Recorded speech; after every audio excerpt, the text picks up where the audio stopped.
दर्शकों, स्वागत है आप सभी का एमएच न्यूज में। और मैं हूं संवाददाता धम्मपाल। तो चलते हैं आज की खबरों पर। ग्राम ठाना में दिनांक 13 जनवरी 2026 मंगलवार को the register Buddhist society of India के राष्ट्रीय महासचिव एवं धम्म मास्टर डॉक्टर हिरेन बोध के मार्गदर्शन में एक प्रेरणादायी धम्म देशना का आयोजन किया गया। इस अवसर पर डॉक्टर हिरेन बोध ने वंदना क्या है इस विषय पर उपस्थित धम्म अनुयायियों को धम्मपाल बौद्ध इनके घर पर मार्गदर्शन किया।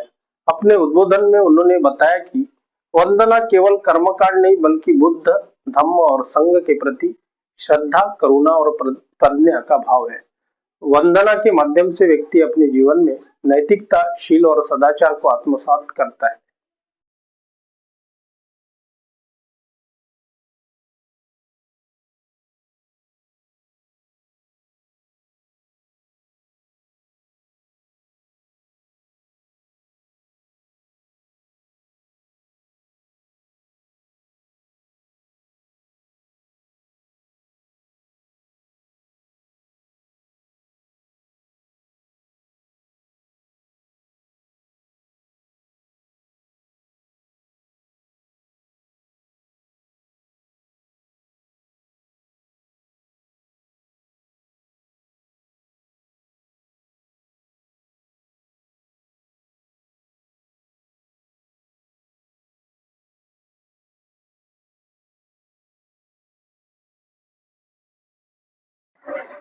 सभी को नमो बुद्धाय।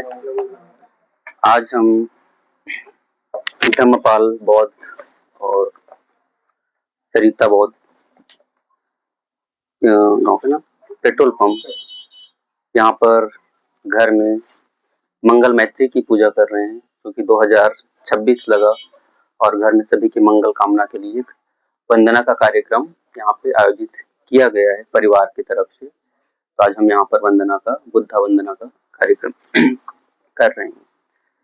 तो मन में बहुत सारे प्रश्न ऐसे रहते हैं कि वंदना क्यों किया जाता है, क्या हिंदू धर्म और बौद्ध धर्म दोनों में वंदना पूजा होती है, तो क्या ये सेम है या कोई कर्मकांड है, ये सब चीजें आती है। तो हम इसको थोड़ा सा बेसिक से चीजें अभी जान लेते हैं, उसके बाद हम वंदना को स्टार्ट करेंगे। तो वंदना क्या कर्मकांड है? मन में एक प्रश्न आता है सबके। जैसे हम किसी दूसरे धर्म के लोगों को पूजा करते हुए देखते हैं, एक डायरेक्ट प्रश्न आता है कि दूसरे लिए वो कर्मकांड है, लेकिन हमारे लिए एक श्रद्धा का है। हम जैसे करते हैं वैसे वो उसके लिए भी कुछ अंधविश्वास या कर्मकांड उसको लगता होगा, लेकिन वो हमारे लिए श्रद्धा है। इसका उत्तर आता है कि आज का जो सेशन या वंदना है, ये खासकर उन लोगों के लिए है, या जो व्यूअर्स देख रहे हैं, ये उन लोगों के लिए है जो झुकते तो हैं, क्योंकि हम बुद्धिज्म में झुकते हैं और सभी अपने अपने धर्मों में झुकते हैं, लेकिन जानते नहीं कि क्यों झुक तो रहे, 3 बार वंदन कर रहे हैं, कोई और साष्टांग प्रणाम कर रहे हैं, कोई पंचांग प्रणाम कर रहे हैं, लेकिन क्यों करते हैं ये उनको पता नहीं रहता। यह उन लोगों के लिए भी है जो झुकते नहीं चाहते, क्योंकि वो उन्हें दिखाई नहीं देता कि क्यों झुक रहे हैं, किस लिए झुक रहे हैं, और उस झुकना चाहते हैं। झुकना उनकी गुलामी जैसा है, बता दिए गए है कि ये झुक रहे हैं तो बस हम झुक रहे हैं, कोई दूसरे ने बताया इसलिए। तो बुद्ध धम्म दोनों को जानता है, झुकने वाले को भी और नहीं झुकने वाले को भी। वह कहते हैं, बुद्धा कहते हैं कि झुको लेकिन डर से नहीं, झुको लेकिन व्यक्ति के सामने नहीं, उसके व्यक्तित्व के सामने, उसकी गुण है उसके सामने झुको। झुको ताकि भीतर का जो अहंकार है वो टूट जाए, इसलिए हम 3 बार उसको नमन करते हैं। पाली में भी कहा गया है कि न ही ध्यान अपयस पय्या जन, यानी बिना प्रज्ञा ध्यान नहीं मिलती और बिना ध्यान के प्रज्ञा नहीं होती, ये तथागत बुद्ध ने कहा है। तो वंदना वही पहला क्षण है जहां पर अहंकार का ढीला हो जाता है, छूट जाता है अहंकार, और प्रज्ञा के बीच को वो जागृत करता है, जगह मिलती है, इसलिए हम वंदन करते हैं।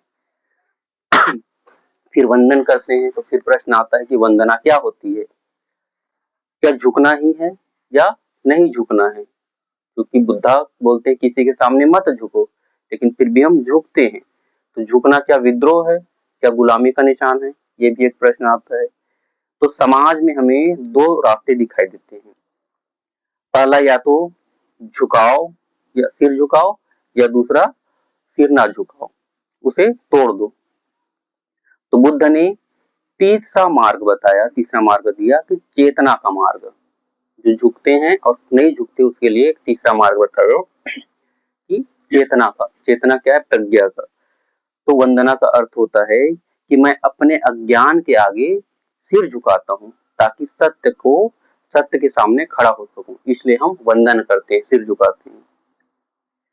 बुद्ध कहते हैं स्वयं दीप बनो, अत्तदीप भव, यानी अपना दीपक स्वयं बनो और अपने शरण में खुद ही जाओ, दूसरे की शरण में नहीं जाओ। इसलिए उन्होंने बुद्धं शरणं की परिकल्पना दी, यानी बुद्धि की शरण में जाना।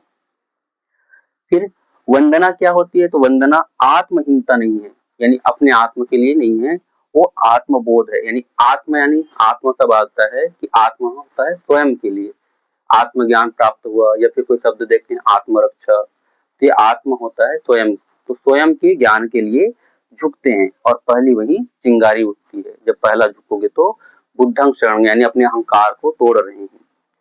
फिर दूसरा प्रश्न आता है कि क्या बुद्ध ने वंदना सिखाई है?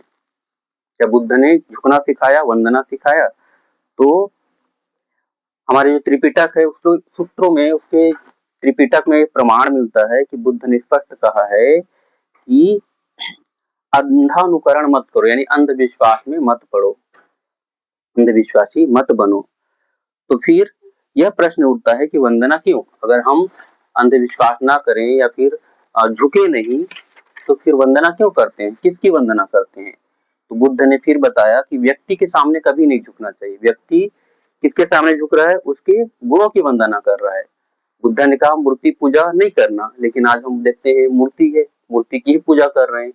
तो हम उसको एक सम्मान के रूप में, गुरु के रूप में देखते हैं और उसके सामने झुकते हैं, उनके गुणों के सामने। जब बुद्धा के समय एक छोटी सी मूर्ति उस समय बनी थी, किसी ने दिया था।